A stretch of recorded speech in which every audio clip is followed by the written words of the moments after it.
Hey guys, Scott Perkins here from Bearded Butcher Blend Seasoning. I've got a beautiful pile of deer trimmings here from a single deer. I've probably got about 50 pounds here, 40 to 50.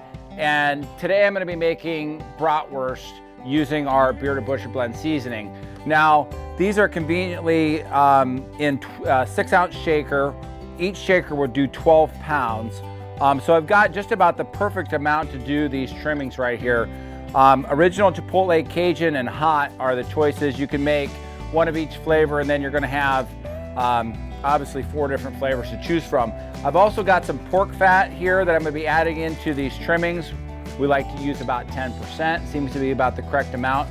So I'm set up here, I've got my scale, I've got my pork fat, I've got my pile of trimmings. Most importantly, I've got my Bearded Butcher Blend seasonings. I've got a grinder, and I've got a stuffer. So what we're gonna be showing you how to do today is take this pile of trimmings and using our seasoning, produce some awesome tasting Bearded Butcher Blend seasoned venison bratwurst.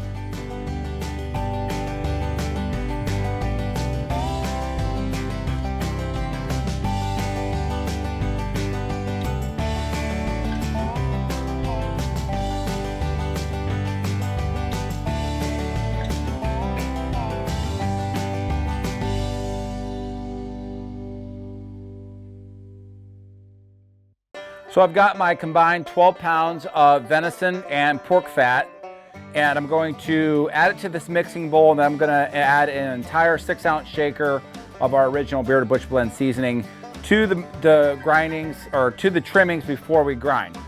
So once I've added this to my bowl,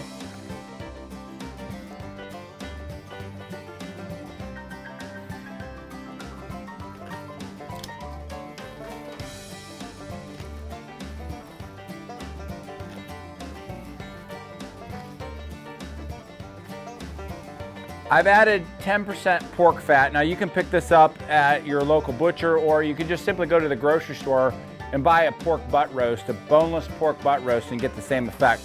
So here's where I'm gonna take, and because I have 12 pounds of meat, and our magic formula is 6 ounces of seasoning to 12 pounds of meat, I'm gonna add this entire shaker of original Bearded Butcher Blend seasoning to this bowl of meat trimmings.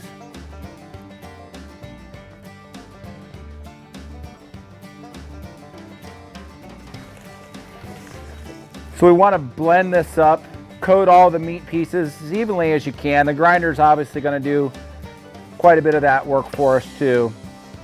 And this allows us to marinate those flavors. And I got to tell you, the smell is making my mouth water. I'm so excited for this bratwurst. We've eaten it many, many times, but it always turns out to be one of our favorites. So I'll be adding this blended mix to my grinder, and we'll be stuffing some bratwurst. All right, so now we're at the grinding step. So I've got my grinder set up. I'm just gonna go ahead and kick it on. I'm gonna start working my product through here. One tip that I have for the grinding process is that you are going to have a plunger, that you just start working it through,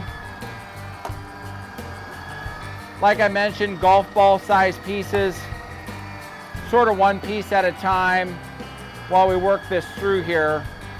And then once we're back into our mixing bowl, I do plan to add cheese, and then we'll go ahead and move it into our stuffer.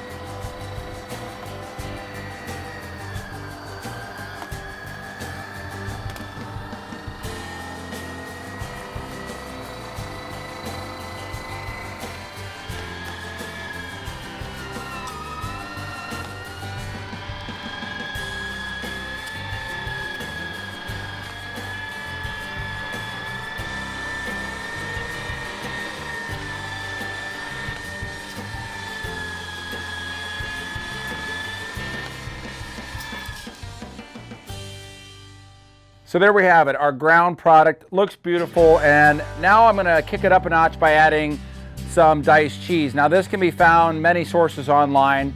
We really like to add it to the bratwurst because it adds a nice extra texture, and of course the flavor is pretty awesome. And we should mention that this is a high temp cheddar cheese that we're using. It's important to use the high temp cheeses. It has a higher melting point, that way it doesn't all ooze out of your product before you actually get to enjoy it. That's right. So we like to add 10% to the bratwurst mixture.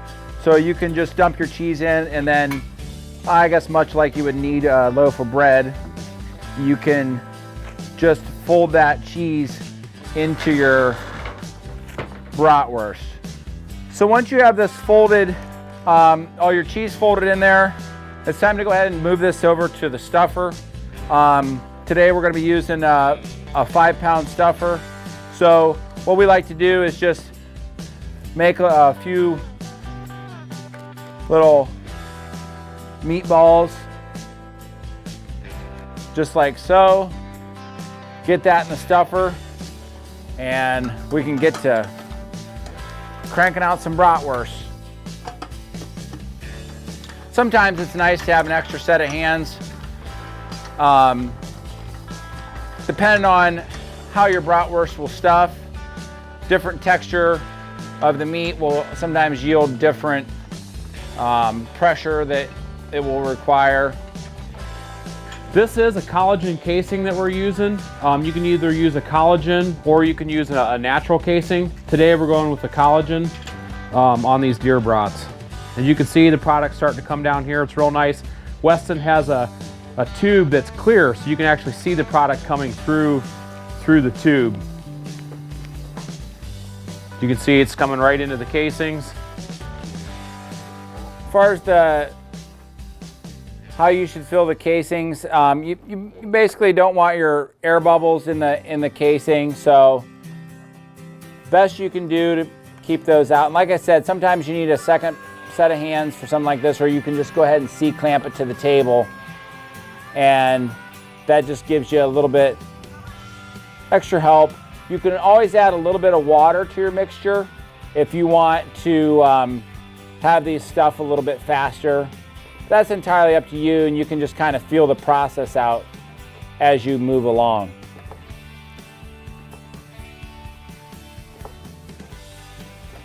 As you can see, it doesn't take us very long to produce a real nice supply of brats.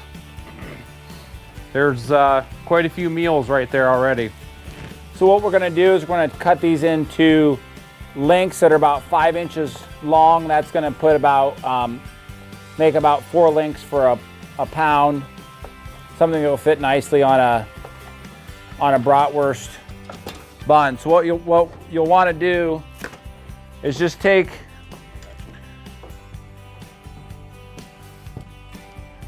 go ahead and snip the end of that loose casing off.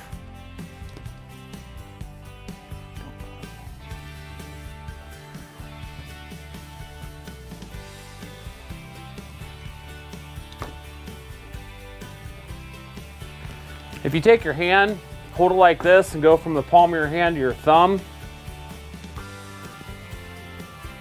you can get a real nice size link. I'm going to go ahead and cut 4 of these. And there you have some delicious deer brats ready for the grill.